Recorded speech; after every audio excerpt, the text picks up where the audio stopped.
Et comme vous avez parlé du Togo, vous avez vu qu'au mois d'avril, quand le chef de l'État a décidé de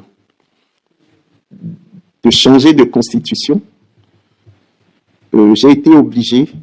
Suivez le décryptage avec Afrique TV 55, la chaîne au cœur de l'actualité politique togolaise.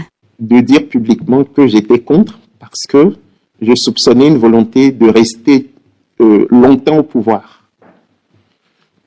Et ça m'a valu quelques soucis. Mais nous travaillons pour les générations futures. Moi, je pense que nous, notre génération, de toute façon, c'est fichu. Okay. C'est fichu. Mais faire en sorte que les générations futures d'Africains puissent mieux s'en sortir. En fait, c'est ça l'agenda. Moi, pourquoi j'écris des livres? C'est parce que j'ai pas fait pendant mes études, j'ai pas eu des références d'économistes africains dans les programmes de lecture. Donc, il y avait Adam Smith, il y avait David Ricardo, il y avait John Maynard Keynes et tout. Et je me dis, il faut que nos enfants, nos petits-enfants, puissent avoir des références d'économistes dans leur lecture. Avec les limites de nos ouvrages, mais la construction de la confiance est la clé du développement, de l'indépendance et de la souveraineté. Et un des éléments de la construction de cette confiance, c'est de dire aux jeunes, vous pouvez y arriver. Vous n'êtes pas obligé que vos référents soient des professeurs de Harvard, de Cornell, de Yale, d'Oxford, de Cambridge, de l'université de Dakar, l'université de Niamey, l'université de Daoukro en Côte d'Ivoire, peuvent être de bons référents. Et donc ça, c'est fondamental. Et je pense que l'élite africaine ne produit pas suffisamment sur le plan intellectuel. Et je crois qu'elle a tort. Parce que, regardez, j'étais mardi au Salon international de l'alimentation, le CIAL, il y avait une session très intéressante qui disait, aujourd'hui tout le monde mange du sushi, mais c'est parce qu'à un moment donné, le Japon a fait une offensive. Ben oui, pour dire, mais le sushi, c'est une très bonne chose. Vous voyez? C'est-à-dire qu'il faut voir les choses en dynamique, en fait. Il faut voir les choses en dynamique. Il ne faut plus que notre seul référent soit l'Occident. Il faut que notre référent puisse être l'Afrique. Mais pas de façon déclamatoire.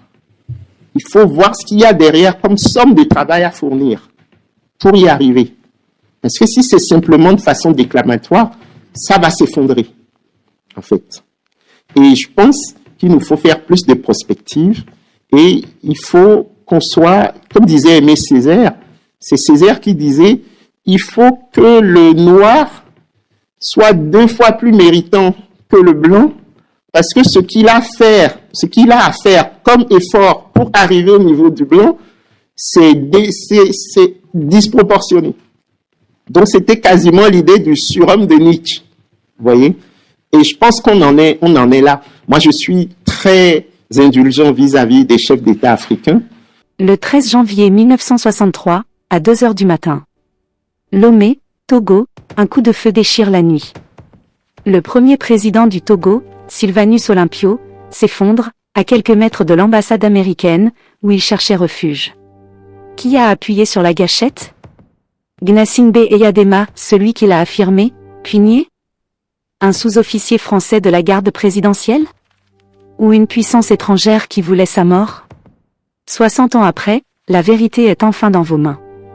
Ce livre, tiré d'archives post-coloniales togolaises, révèle ce que l'histoire officielle a soigneusement caché.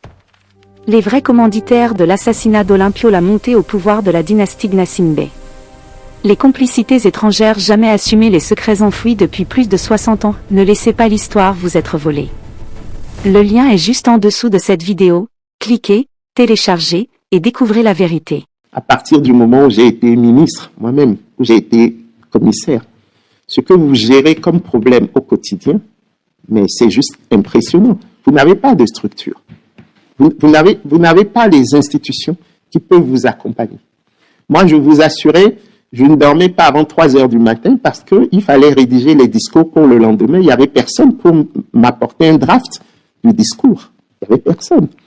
Donc, je devais faire le job de ministre dans la journée, travailler la nuit pour préparer les discours du lendemain. Et en fait, vous devez tout faire.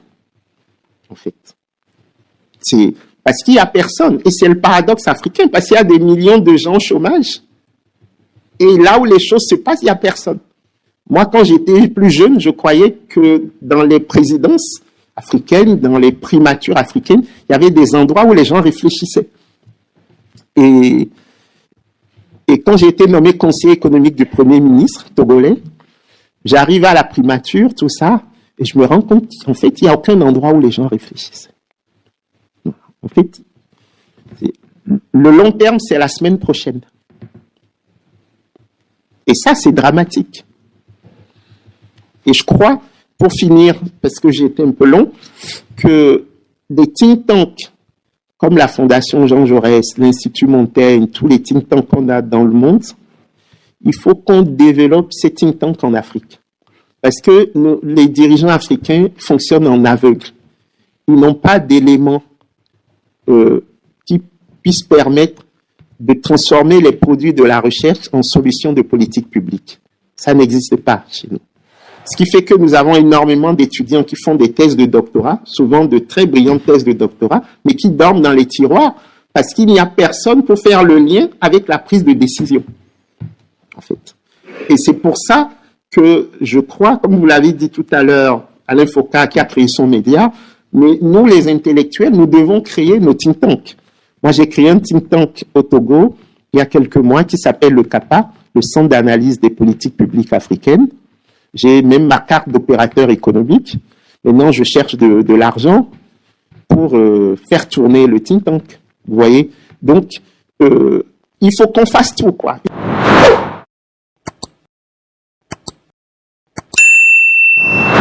À partir du moment où j'ai été ministre, moi-même, où j'ai été commissaire, ce que vous gérez comme problème au quotidien, mais c'est juste impressionnant. Vous n'avez pas de structure. Vous n'avez pas les institutions qui peuvent vous accompagner.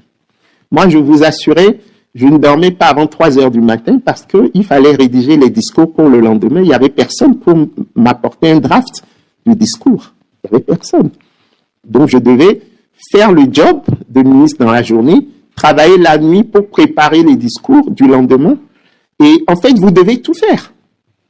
En fait, c'est parce qu'il n'y a personne. Et c'est le paradoxe africain, parce qu'il y a des millions de gens au chômage. Et là où les choses se passent, il n'y a personne. Moi, quand j'étais plus jeune, je croyais que dans les présidences africaines, dans les primatures africaines, il y avait des endroits où les gens réfléchissaient.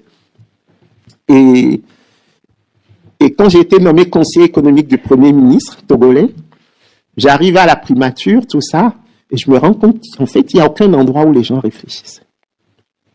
En fait, le long terme, c'est la semaine prochaine. Et ça, c'est dramatique.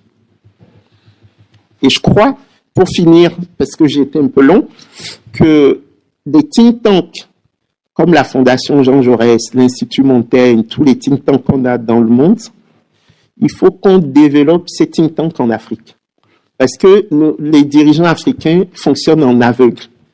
Ils n'ont pas d'éléments qui puissent permettre de transformer les produits de la recherche en solutions de politique publique. Ça n'existe pas chez nous. Ce qui fait que nous avons énormément d'étudiants qui font des thèses de doctorat, souvent de très brillantes thèses de doctorat, mais qui dorment dans les tiroirs parce qu'il n'y a personne pour faire le lien avec la prise de décision. En fait. Et c'est pour ça que je crois, comme vous l'avez dit tout à l'heure, Alain Foka qui a créé son média, mais nous, les intellectuels, nous devons créer nos think tanks. Moi, j'ai créé un think tank au Togo il y a quelques mois qui s'appelle le CAPA, le Centre d'analyse des politiques publiques africaines. J'ai même ma carte d'opérateur économique. Maintenant, je cherche de l'argent pour faire tourner le think tank. Vous voyez? Donc, il faut qu'on fasse tout, quoi.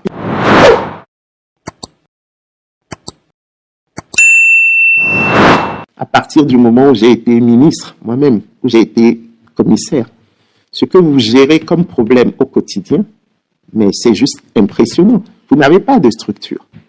Vous n'avez pas les institutions qui peuvent vous accompagner. Moi, je vous assurais, je ne dormais pas avant 3 heures du matin parce qu'il fallait rédiger les discours pour le lendemain. Il n'y avait personne pour m'apporter un draft du discours. Il n'y avait personne. Donc, je devais faire le job de ministre dans la journée, travailler la nuit pour préparer les discours du lendemain. Et en fait, vous devez tout faire. En fait. C'est parce qu'il n'y a personne. Et c'est le paradoxe africain, parce qu'il y a des millions de gens au chômage. Et là où les choses se passent, il n'y a personne. Moi, quand j'étais plus jeune, je croyais que dans les présidences africaines, dans les primatures africaines, il y avait des endroits où les gens réfléchissaient. Et quand j'ai été nommé conseiller économique du Premier ministre togolais, j'arrive à la primature, tout ça, et je me rends compte qu'en fait, il n'y a aucun endroit où les gens réfléchissent. En fait, le long terme, c'est la semaine prochaine. Et ça, c'est dramatique. Et je crois, pour finir, parce que j'ai été un peu long, que des think tanks comme la Fondation Jean Jaurès, l'Institut Montaigne, tous les think tanks qu'on a dans le monde, il faut qu'on développe ces think tanks en Afrique. Parce que les dirigeants africains fonctionnent en aveugle. Ils n'ont pas d'éléments qui puissent permettre de transformer les produits de la recherche en solutions de politique publique. Ça n'existe pas chez nous. Ce qui fait que nous avons énormément d'étudiants qui font des thèses de doctorat, souvent de très brillantes thèses de doctorat, mais qui dorment dans les tiroirs parce qu'il n'y a personne pour faire le lien avec la prise de décision. En fait. Et c'est pour ça que je crois, comme vous l'avez dit tout à l'heure, Alain Foucault qui a créé son média, mais nous, les intellectuels, nous devons créer nos think tanks. Moi, j'ai créé un think tank au Togo il y a quelques mois qui s'appelle le CAPA, le Centre d'analyse des politiques publiques africaines. J'ai même ma carte d'opérateur économique. Maintenant, je cherche de l'argent pour faire tourner le think tank. Vous voyez? Donc, il faut qu'on fasse tout, quoi.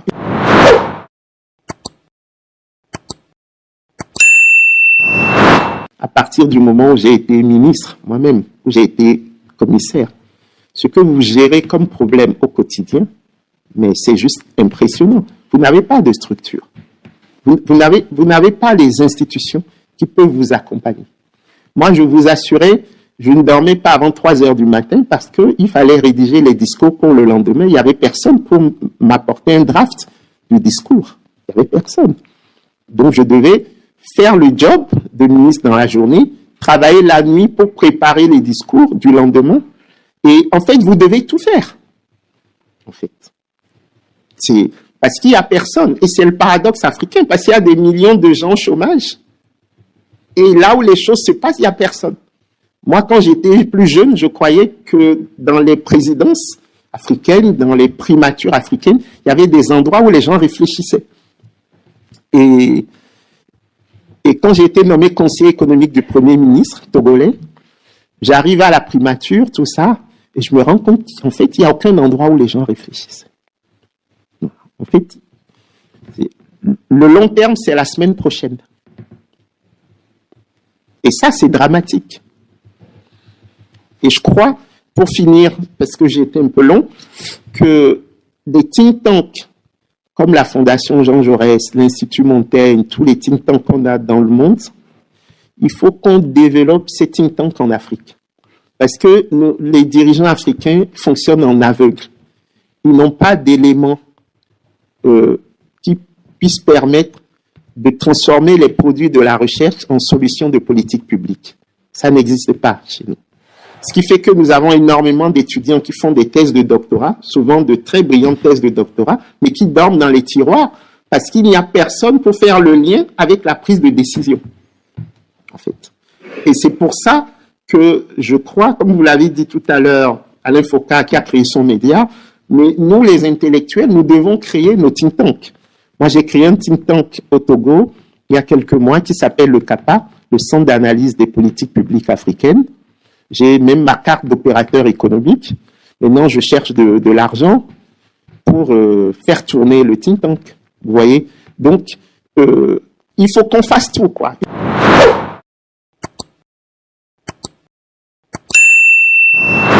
À partir du moment où j'ai été ministre, moi-même, où j'ai été commissaire, ce que vous gérez comme problème au quotidien, mais c'est juste impressionnant. Vous n'avez pas de structure. Vous n'avez pas les institutions qui peuvent vous accompagner. Moi, je vous assurais, je ne dormais pas avant 3 heures du matin parce qu'il fallait rédiger les discours pour le lendemain. Il n'y avait personne pour m'apporter un draft du discours. Il n'y avait personne. Donc, je devais faire le job de ministre dans la journée, travailler la nuit pour préparer les discours du lendemain. Et en fait, vous devez tout faire.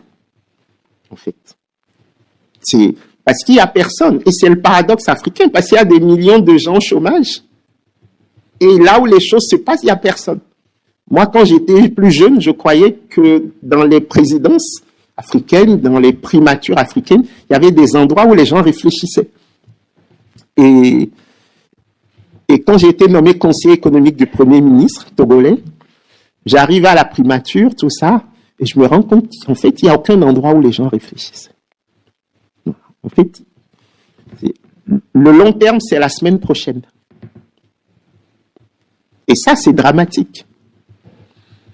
Et je crois, pour finir, parce que j'ai été un peu long, que des think tanks comme la Fondation Jean Jaurès, l'Institut Montaigne, tous les think tanks qu'on a dans le monde, il faut qu'on développe ces think tanks en Afrique.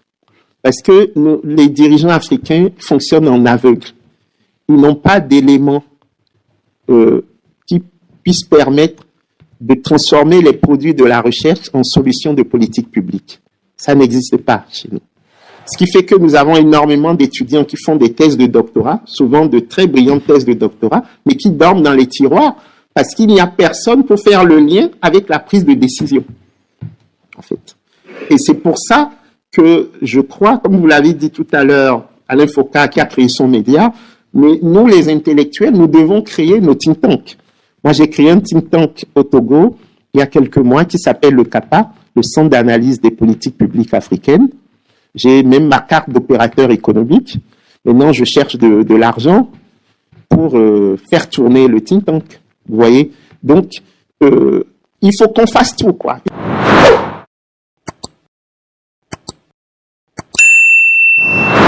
À partir du moment où j'ai été ministre, moi-même, où j'ai été commissaire, ce que vous gérez comme problème au quotidien, mais c'est juste impressionnant. Vous n'avez pas de structure. Vous n'avez pas les institutions qui peuvent vous accompagner.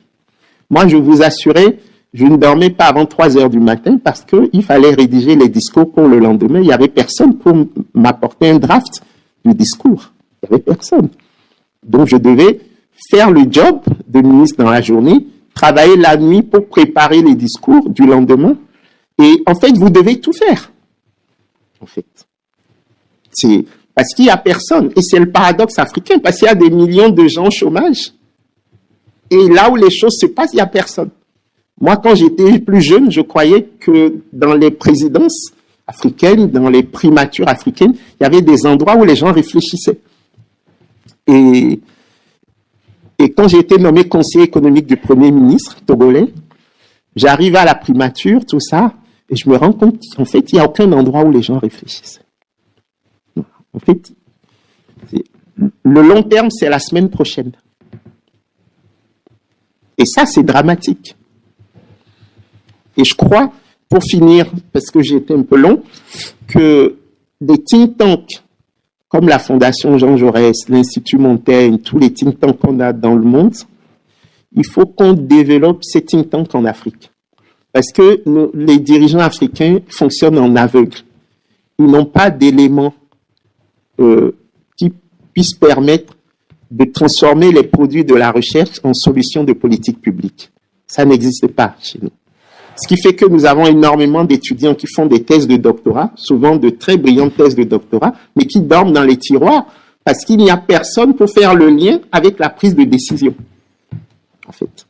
Et c'est pour ça que je crois, comme vous l'avez dit tout à l'heure, Alain Foka qui a créé son média, mais nous, les intellectuels, nous devons créer nos think tanks. Moi, j'ai créé un think tank au Togo il y a quelques mois qui s'appelle le CAPA, le Centre d'analyse des politiques publiques africaines. J'ai même ma carte d'opérateur économique. Maintenant, je cherche de l'argent pour faire tourner le think tank. Vous voyez? Donc, il faut qu'on fasse tout, quoi.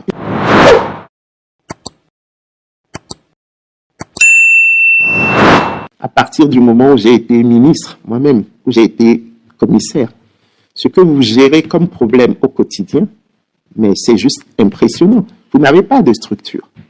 Vous n'avez pas les institutions qui peuvent vous accompagner. Moi, je vous assurais, je ne dormais pas avant 3 heures du matin parce qu'il fallait rédiger les discours pour le lendemain. Il n'y avait personne pour m'apporter un draft du discours. Il n'y avait personne. Donc, je devais faire le job de ministre dans la journée, travailler la nuit pour préparer les discours du lendemain. Et en fait, vous devez tout faire. En fait. C'est parce qu'il n'y a personne. Et c'est le paradoxe africain, parce qu'il y a des millions de gens au chômage. Et là où les choses se passent, il n'y a personne. Moi, quand j'étais plus jeune, je croyais que dans les présidences africaines, dans les primatures africaines, il y avait des endroits où les gens réfléchissaient. Et quand j'ai été nommé conseiller économique du